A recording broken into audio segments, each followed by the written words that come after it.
J'ai l'immense honneur et le plaisir de procéder en ce jour à l'installation de la nouvelle ministre de l'Économie et des Finances dans un contexte particulier où la nation fait face à des défis importants qui requièrent des qualités exceptionnelles tant du point de vue professionnel qu'humain.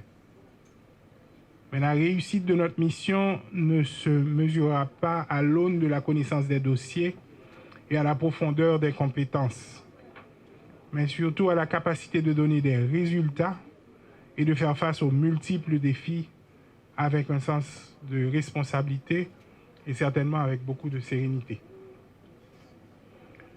Monsieur le ministre sortant, il y a des femmes et des hommes qui traversent l'histoire, même en ayant occupé des responsabilités publiques de premier plan, mais leurs souvenirs s'effacent des mémoires comme des écrits sur le sable.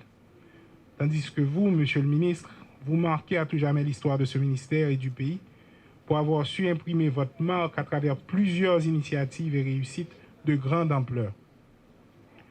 Durant vos 4 années et demie en charge de ce ministère, vous avez stabilisé, de concert avec la Banque de la République d'Haïti, l'environnement macroéconomique, même dans un moment aussi compliqué.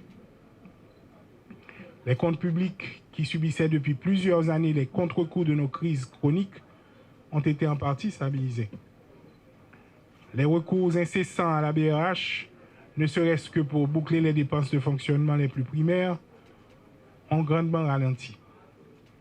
De plus, notre pays, qui subit depuis plusieurs années les évaluations de différentes institutions internationales, a reçu des notes d'encouragement à plusieurs reprises, tenant compte des efforts accomplis et de la confiance qui s'est instaurée avec les différents partenaires techniques et financiers. Par ailleurs, sachant que l'économie est totalement allergique aux incertitudes, aux crises et à l'absence de maîtrise des horizons sociopolitiques, vous avez quand même essayé d'insuffler des réformes qui pourront trouver leur voie dans des circonstances plus favorables. La nation vous en est reconnaissante. Mesdames, Messieurs, aujourd'hui marque un autre tournant dans la vie dans notre vie de peuple. Suite à l'accord du 3 avril 2024, un conseil présidentiel de transition et un nouveau gouvernement que j'ai l'honneur de diriger ont vu le jour.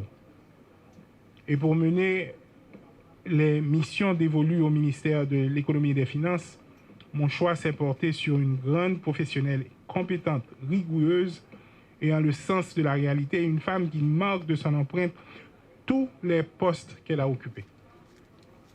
En effet, ces différents passages, notamment au ministère des Finances, à la BRH et comme fonctionnaire international auprès du Fonds monétaire international, de la Banque mondiale, de la Banque interaméricaine de développement, entre autres, ont forgé des convictions et nourri des expériences indispensables à la gestion d'un ministère aussi central que celui de l'économie et des finances. Madame la ministre, les défis qui vous attendent sont colossaux et touchent dans la gestion des finances publiques en vue de maintenir le cap et explorer certaines autres pistes que des opportunités économiques à saisir afin de remettre le pays sur les rails. En effet, ces dernières années, la situation des entreprises s'est grandement aggravée. Certaines ont été pillées ou brûlées, d'autres ont dû mettre la clé sous la porte pour qu'en incapacité de fonctionner ou de répondre à leurs obligations. Des marchands et des petits entrepreneurs sont privés depuis quelques années de leur gagne-pain quotidien à cause notamment de l'insécurité et des incessants incendies des marchés publics. Cette situation crée des pertes énormes dans l'économie, en plus de priver les personnes affectées de fruits de leur travail. Madame la ministre, je compte sur vous et je sais que vous pourrez compter sur la collaboration et l'appui d'un personnel qui s'est toujours démarqué par ses compétences avérées et un professionnalisme hors pair. Ce ministère, à mon avis, a certainement, en termes de qualité, des cadres d'un niveau international remarquable et sur lesquels je sais que vous allez pouvoir compter. Mais d'autres combats se révèlent aussi importants. La réforme des finances publiques en cours doit être renforcée dans ses différents aspects afin de redynamiser certains processus en cours de transformation, notamment la poursuite de la réforme fiscale essentielle à notre autonomie en tant que peuple et au financement de nos priorités nationales, la réforme budgétaire et de la comptabilité publique, ainsi que le renforcement des corps de contrôle.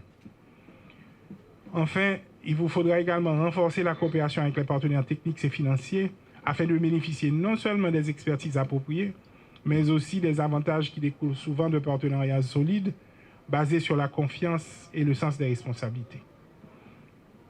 Vous allez voir ce que moi j'ai découvert depuis 2 semaines. Tout est urgent.